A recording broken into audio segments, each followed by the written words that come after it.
బులెటిన్లో breaking news చూస్తున్నాం. ఖమ్మంలో ఇసుక అక్రమ రవాణా చేస్తున్న బోయపాటి వాసును అరెస్ట్ అయ్యారు. బోయపాటి వాసును 2 టౌన్ పోలీసులు అదుపులోకి తీసుకున్నారు. ఇక బోయపాటి వాసు మాజీ మంత్రి పువ్వాడ అనుచరుడిగా గుర్తించారు. ఖమ్మంలో పువ్వాడ అజయ్ కుమార్ అండ చూసుకుని బోయపాటి వాసు ఇసుక దందాకు పాల్పడుతున్నాడన్నారు.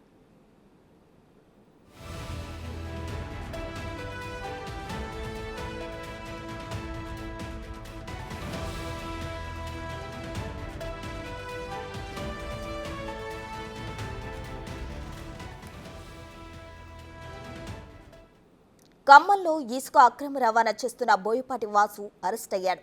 బోయపాటి వాసును 2 టౌన్ పోలీసులు అదుపులోకి తీసుకున్నారు. బోయపాటి వాసు మాజీ మంత్రి పువ్వాడ అనుచరుడు. ఖమ్మంలో పువ్వాడ అజయ్ కుమార్ అండ చూసుకుని బోయపాటి వాసు ఇసుక దందాకు పాల్పడుతున్నాడు.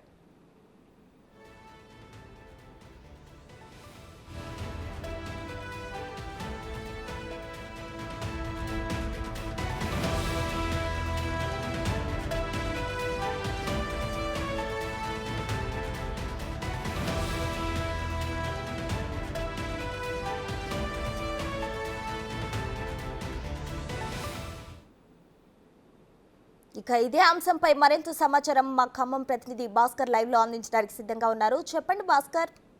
ప్రస్తుతం ఖమ్మం ఉమ్మడి జిల్లా వ్యాప్తంగా గత బీఆర్ఎస్ ప్రభుత్వ పాలనలో మాత్రం చాలా వరకు కూడా ఉన్న గోదావరి సమీపంలో ఉన్నటువంటి ఇసుక మొత్తాన్ని కూడా కొంతమంది బీఆర్ఎస్ పార్టీ నేతలు అక్రమంగా యథేచ్ఛగా ఖమ్మం జిల్లా నుంచి మొదలుకుంటే రాష్ట్ర రాజధానుల వరకు దాటించిన నేపథ్యం మొత్తానికైతే మాత్రం దీని మీద ఒక రాష్ట్ర ప్రభుత్వం రేవంత్ రెడ్డి ఆధ్వర్యంలోనూ ఒక విజిలెన్స్ కమిటీ ఒకటి ఏర్పాటు చేయడం, వాటితో పాటు ఇసుక ఎన్ని క్యూబిక్ మీటర్ల వరకు కూడా ఇక్కడ నుంచి తరలించారు, అది ఎంత ప్రభుత్వ ఆదాయానికి గడ్డబడింది, దాంతోపాటు అక్రమార్కుల మొత్తానికి చిట్టా మొత్తం బయట తీసిన నేపథ్యం ఉంది. రాత్రి మాత్రం తాజాగా బోయపాటి వాసు అనే ఒక ఇసుక అక్రమ వ్యాపారం చేసే వ్యక్తిని కూడా అరెస్ట్ చేయడం జరిగింది. అతను గతంలో కూడా రవాణా శాఖ మంత్రి పువ్వాడ అజయ్ కుమార్ ముఖ్య అనుచరుడిగా ఉంటూ ఆయనకి కాస్త అంటే ఆయన అధికారులు ఉన్న సమయంలో ఒక్కసారిగా పార్టీకి సంబంధించిన కార్యకలాపాలు ఆర్థిక పరమైనటువంటి లావాదేవీలు కూడా వాసు నిర్వహించినట్టు కూడా ఇక్కడ ఖమ్మం ఉమ్మడి జిల్లా వ్యాప్తంగా చర్చలు నడుస్తూ ఉన్నాయి. మరోవైపు చూసుకుంటే కనుక గతంలో అంటే ఆయనతో పాటు మరికొంతమంది ప్రభుత్వ పనులకు సంబంధించినటువంటి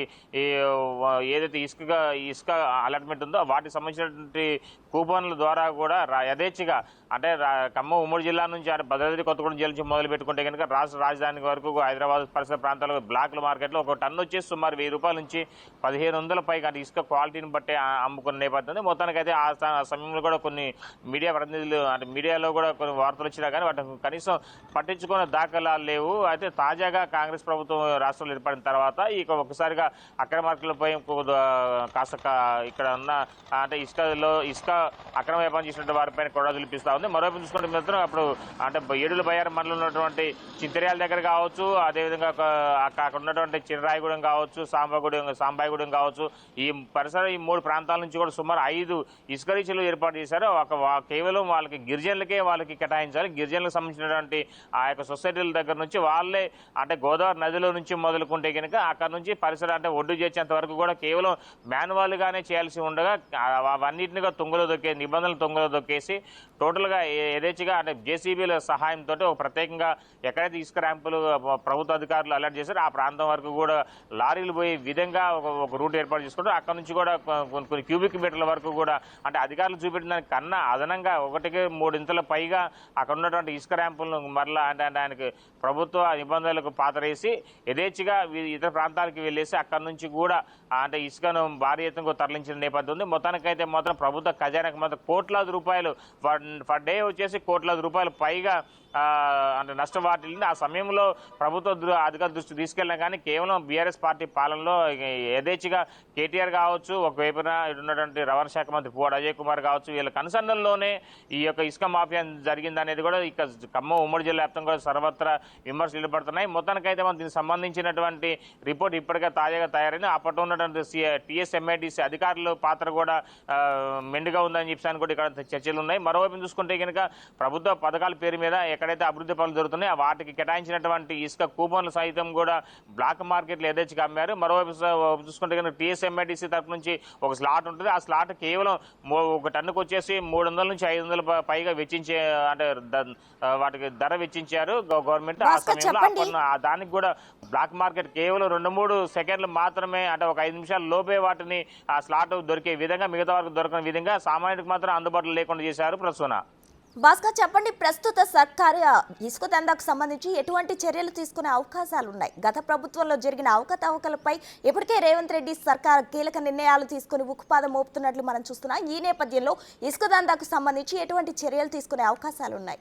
ప్రస్తుతం ఇప్పటికే వాస్తవం చూసుకుంటే కనుక అంటే అక్రమార్కు సంబంధించిన ఒకవైపున మిషన్ భగీరథ పేరు మీద జరిగినటువంటి అవినీతి, అంటే అదే ప్రాజెక్టు సంబంధించినటువంటి ఎక్కడైతే గ్రౌండ్ లెవెల్లో పైప్ లైన్లు వేయాలి, లేకపోతే కొన్ని చట్టాలు కట్టే అంటే కొన్ని కల్వర్ట్లు కట్టాల్సిన దగ్గర, తర్వాత సీతారామ ప్రాజెక్టు సంబంధించినటువంటి విషయం కావచ్చు, అక్కడి నుంచి కూడా వాటి పనులకు, తర్వాత బిల్డింగ్ రోడ్లకు, వీటన్నిటికి కూడా డ్రైనేజ్ సంబంధించిన వాటికి కూడా అంటే ఖమ్మం ఉమ్మడి జిల్లా వ్యాప్తంగా కొన్ని కోట్లాది రూపాయల నిధులు అంటే వర్క్లు మంజూరైన, దాంతో పాటుగా ఈ ఇసుక పేరు మీద కూడా చాలా వరకు కూడా కోట్లాది రూపాయల నిధులు మంజూరు చేశారు గత ప్రభుత్వం. అయితే ఆ ప్రభుత్వం వాటి మీద ఎక్కడ దుర్వినియోగం జరిగింది, ఎక్కడ ఎలాంటి జరిగింది, ఇసుక సంబంధించినటువంటి ఎన్ని క్యూబిక్ మీటర్లు, ఎన్ని సొసైటీలు ఉన్నాయి, ఆ సొసైటీలకి ఎన్ని క్యూబిక్ మీటర్లు ఇచ్చారు, అదేవిధంగా దానికి సంబంధించినటువంటి సభ్యులు ఎంతమంది ఉన్నారు, అది వాళ్ళు గిరిజన్సా లేకుంటే నాన్ గిరిజన్సా అనే దాని మీద కూడా పూర్తిగా ఎంక్వైరీ చేసిన తర్వాతనే ఇక్కడ ఉన్నటువంటి అంటే మాజీ రవాణా శాఖ మంత్రి పువ్వాడ అజయ్ కుమార్ కన్సర్న్లో ఉన్నటువంటి బోయపాటి వాసు అనే వ్యక్తి దీంట్లో ప్రధాన పాత్ర ఉంది. దీంట్లో వాస్తవం చెప్పాలంటే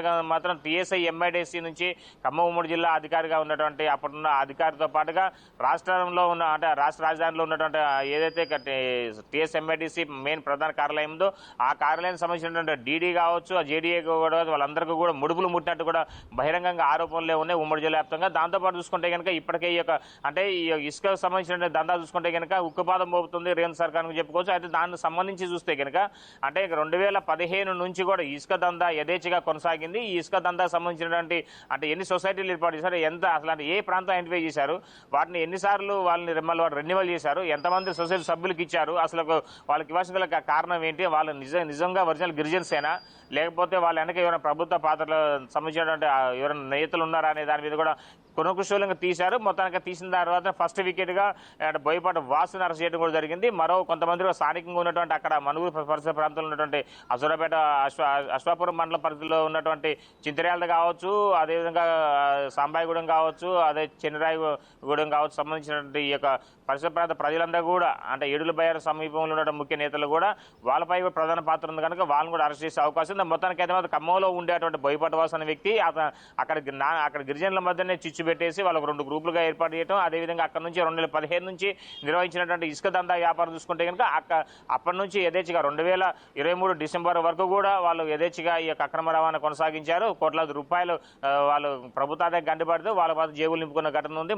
మరోవైపు మాత్రం ఎంత గత ప్రభుత్వ కన్సర్న్లోనే అధికారులు అదేవిధంగా ఉన్నటువంటి ప్రజాప్రతినిధుల యొక్క కన్సర్న్లోనే వ్యాపారం యథేచ్ఛగా కొనసాగిందని కూడా చెప్పుకోవచ్చు ప్రసూన.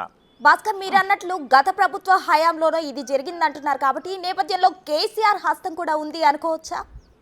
ముమ్మాటికి అనుకోవచ్చు. ఎందుకంటే వాస్తవంగా ఈ ఇసుక దందా అనేది మాత్రం ఎందుకంటే గోదావరి నది సమీపం అంటే గోదావరి ఖమ్మం కేవలం 130 కిలోమీటర్ల వరకే ఉంటుంది, అంటే పరిధి దూరంలోనే ఉంది. దానికి సంబంధించి చూసుకుంటే కనుక అక్కడి నుంచి ఎందుకంటే ఒకవైపున అంటే హైదరాబాద్కు ఇసుక కావాలన్నా కానీ పరిసర ప్రాంతాలు కావాలన్నా సరే ఒక వస్తే విజయవాడ నుంచి అని రావాలి, లేకపోతే ఒకవైపు కరీంనగర్ నుంచి లేదంటే ఖమ్మం నుంచి రావాల్సి వస్తుంది. అయితే ఆంధ్ర నుంచి వచ్చే పరిస్థితి లేదు కనుక ఒకవైపు వస్తే మాత్రం కరీంనగర్ నుంచి అది సరిపోవటం లేదు కాబట్టి ఖమ్మం నుంచి యథేచ్ఛగా బదరేల దగ్గర ఉన్నటువంటి ఏదైతే చింతరేల ర్యాంపులు కావచ్చు, అది సాంబాయిగూడెం కావచ్చు, చెన్నరాయగూడెం సంబంధించినది కావచ్చు, అంటే ఈ పరిసర ప్రాంతాలకు సంబంధించిన ఏరియాల నుంచే యథేచ్ఛగా ఇసుక తరలించే సమయంలో అంటే ఒక లారీ 2 లారీ కాదు, రోజుకు 100 కొద్ది లారీలు పోయేది. ఆ లారీలలో కూడా యథేచ్ఛగా అంటే అన్ని చెక్ పోస్టులు వాస్తవం చెప్పాలంటే మాత్రం అటు ఒకవైపున బోరంగపాడు చెక్ పోస్ట్ ఉంది, కొత్తగూడెం చెక్ పోస్ట్ ఉంది, ఖమ్మం చెక్ పోస్టుతో పాటు సూర్యాపేట అదేవిధంగా టోల్ ప్లాజాలు ఉన్నాయి.